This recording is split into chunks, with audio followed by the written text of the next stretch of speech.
My friends, as we come to the conclusion of this incredible week of study in the Doctrine and Covenants in section 109 and 110, where we've learned something about the prayer of the Kirtland Temple, we didn't even do justice to what happened afterwards, but it was the opening of this dispensation of all of the privileges, the blessings that our Heavenly Father has that started in that Kirtland Temple. When Jesus Christ appeared to Joseph Smith, my friends, dive in there. But what we ended the week with, my friends, was this historic General Conference. It was something different. Over 100 years it has been since we have had a General Conference without an actual prophet. We learned something about the apostolic ignoranium, that where the quorum of the 12 is the one that governs. But my friends, it doesn't change the message. And the message that went into that conference, I ask you and I to take a question as we go into the scriptures, as we go into prayer, as we go into the temple, as we go into General Conference. And I hope that you and I had an opportunity to do that. What I would like, rather than me recapping everything, and I have pages of notes that I took from every session, I love General Conference. For much the same reason, my friends, as I love the scriptures, because I love the plan of salvation. I love our Heavenly Father and His love for you and me. Wasn't it fascinating as our soon-to-be prophet, but president of the Quorum of the 12, Elder Dallin H. Oaks, stood up and said, or President Dallin H. Oaks of the Quorum of the 12, made the reference. He says, he gave his blessings and appreciation for Russell M. Nelson. And then he said, these are the remarks that I had prepared before the passing. And he went in to talk about the three things that I pulled out of General Conference, that all of these things were themed around, as they usually are. But my friends, as we are moving forward, the family, the family, the family. And I don't know exactly what your family looks like, and I don't need to. You don't know what mine looks like. But here's what I do know. You and I are part of the family of our Heavenly Father. And you can't tell me that Dallin H. Oaks, Dallin Harris Oaks had the most incredible upbringing and perfect family. And I say perfect, I don't mean they didn't have loving parents. I meant the dynamics of his family from the time he was 7 years old, when he lost his father and his mom had to struggle with 3 children. He was the oldest of those 3, and he was only 7. You can't tell me that Heavenly Father didn't know when that little boy was 7 years old that he would someday be his prophet.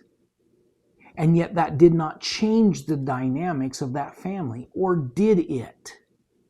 See, my friends, and that brings me to that's the final point. The second point is about going after the one that Elder Bednar talks about all the time, and every one of the brothers and sisters talked about. Yes, the family, but there is one, whether you are the one or whether you and I go after all of the ones. But now finally, let me bring the final point, which comes back to my first point, and how our soon-to-be prophet was raised without a father. Do you remember the talk that Elder Eyring gave when he said he was a young physics student, struggling and asking Heavenly Father, why am I having such a difficult time? And his answer, as clear as he could hear, Heavenly Father said to him, I am proving you. And then what did he say? But I am with you. And then, my friends, he said something that has blazoned its way into my mind and my heart about you, about me, about every single one of us in mortality. He gives us these opportunities. You can call them a struggle, you can call them a challenge, you can call them whatever you want. But he said he gives them to us so that we will be capable of bearing the weight of eternity. The refiner's fire, as he spoke about. My friends, please share with us what your insight to your favorite part of conference was. And I love it because there's some common themes, but my friends, there were things on your heart that Heavenly Father spoke through someone to you. I would love to hear about those.